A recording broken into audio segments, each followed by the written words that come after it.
Қайырлы күн достар, бүгін біз Халық банкінің приложениесіне 20 сандық шот номерін алуды үйренеміз.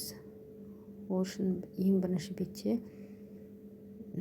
счета деген төмен жағында басамыз. Сосын қай карточка банктің шот номері керек, соның үстінен басамыз.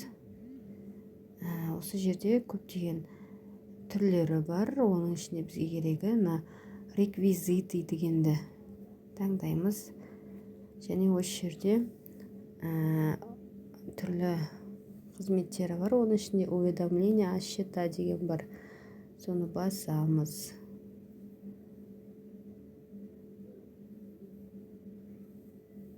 Және оны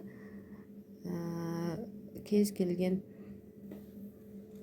почта арқылы или WhatsApp арқылы керек жерге жіберіп, өзімізге сақтап алуымызға болады.